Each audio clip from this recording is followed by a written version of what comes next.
جوار محمد أبا جرمات أدو عن قبابة دبتشرف جوار محمد لك أخي خدراتي على أخي خميديا أو من تري أمان تلا في النجر اللي أونستلي كوبين كابون بيخو لون فاول كنا متوانين كابني في شوبر باديتي جوار موقت توكم بيخاك تايتوكم منا مكم أكتوانو بدوفي دول الرجل أم توك ويرال ديكو غرانا اللي من أبا خنوما مسرتي Gaafa mataqee dhooftee itti duultee rukuttee namummaa mulquu altu bineensa jijjiiram. Qaxurree laala.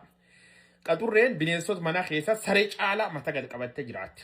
Gaafa tambuman keessatti mataqee dhooftee eege micciirtee qeencasitee wagootu illoltii jechuu gaafa mufattammoo keessisii qeerramsa.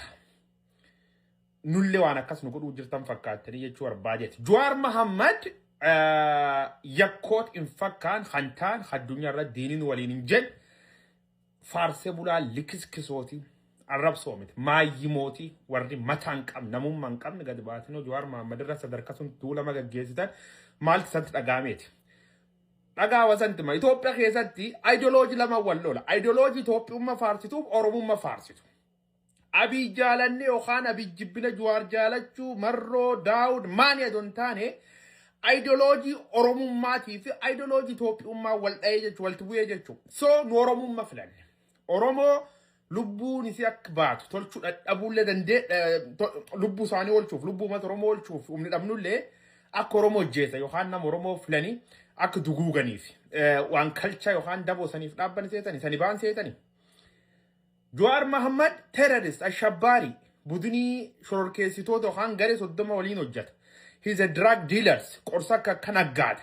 Money laundering. Yakkoota kana dalagdhanii Jawaar Mohaammed mootummaa Ameerikaatii wal qabsiisanii sadarkaa mootummaatti ol gaggeessuun khamsisii maal. Waan tokkisantima. An Jawaar Mohaammed dhuunfaanii ag wal dubbifnaayyuu turre waliin dhabne. Yaadaan ammoo waliin hin jiru. Because waan koomad miidiyaa irra bakka warraa is jaldeebee irra nyaate dhuge sun in abaaru. An takshaayillee naan binne dhuga dubbachuuf. Gaazexeessa oomtee hojjedhe innillee nalaqa oomtee hojjete OMN ta'e hojjete that's it. Sigaltii miti immoo gaaf inni dogongoruu argu directly itti maa jechuun miseejan keessaa yeroo dhuma xaafee fi Jawaarumaan guyyaa tokkisanti mootii barbaadat halaallatuuti. Kash labbootuuf jalaan deemti taana ofirra risii jedheen jalqab namni guddaan bakkis madaaltoola. Sunirratti deebinaan kennine waliin agarre. Naa bilbilus dhiisus guddoo dhimmirraan qabuu jechuudha. Ammoo tokko jira. Jawaar Mohaammed aga beekutti gubadhuutti is sharp, brilliant. Mata salphana maqabuu miti. Namni akkasii Itoophiyaa kee muraasa. Garee nam wal guurtee maani jettee samii hortuun cuftee hedduun isii donqoorroo qaxxaasii soba maanii soba waliin dhooftu.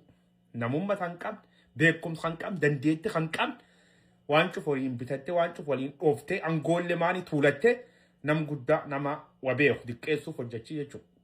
Faarsuutti hin jiru Jawaar Mohaammed. Anuus caalan sila nam faarsan anuu.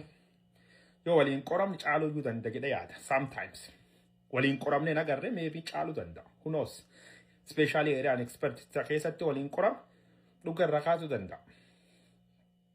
Ragaan qabu ammaaf ragaan ammoo gaafum waliin qoramnu waan taatuuf immoo tokko inni walitti muu qabnu nam guddaa cuf nyaatina gaaf nam guddaa cuf nyaatanii fixan qushaasha akkasiitii wal taftanii duriyyeen isanti qoosti jechuudha Oromoo.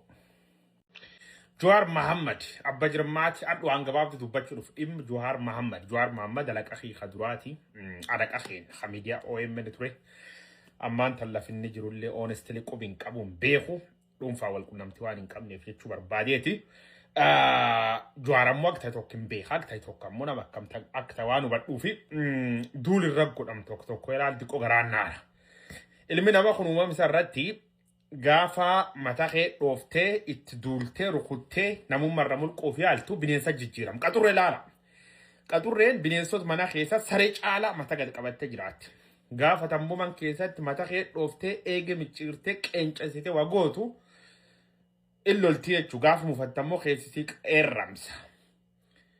Nullee waan akkas nu godhuu jirtan fakkaattanii jechuu barbaadeeti. Jawaar Mohaammed yakkoot infakkaan hantaan addunyaa irra diiniin waliin hin jedhe faarsee bulaa likiskisooti arrabsoomite maayyimooti warri mataan qabne namummaa hin qabne gad baatinoo Jawaar Mohaammed irra sadarkaa sun tuulama gaggeessitan maalti isatti dhagahameeti.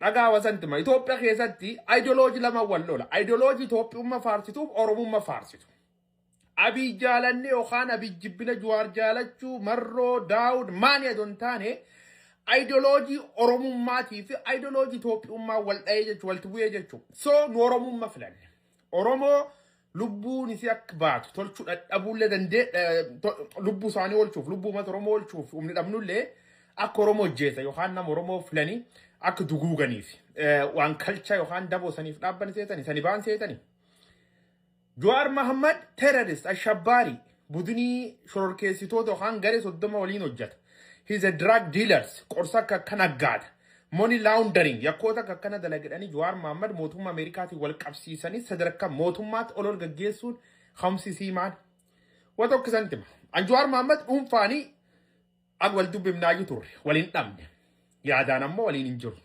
because waan koomad miidiyaa rabbe akka warra is jaldeebee irra nyaate dhuge sun inabaaru an takshaayillee naan binne dhuga dubbachuuf gaazexeessa oomte hojjedhe innillee nalaqa oomte hojjete OMN ta'e hojjete that's it sigaltii miti immoo gaaf inni dogongoruu argu directly ittimaa jechuu miseejan keessaa yeroo dhuma xaafee fi Jawaarumaan guyyaa tokkisanti mootii barbaadat khalaallatuuti kash labbootuuf jalaan deemti tana ofirra risii jedheen jalqab namni guddaan bakkis madaaltoodha sunirratti deebinaan kennine waliin agarre naa bilbilus dhiisus guddoo dhimmirran qabuu jechuu ammoo tokko jira Jawaar Mohammed aga beekutta gubadhuutti is sharp brilliant mata salphana maqabuu miti namni akkasii Itoophiyaa kee muraasa gareenam wal guurtee maani yette sami khortuun cuftee duun isi donqorro qaxxaasii soba maani soba waliin dhooftu namumma tan qab beekumsa kan qab dandeetti kan qab waan cuf waliin bitatte waan cuf waliin dhooftee angoolle maani tuulatte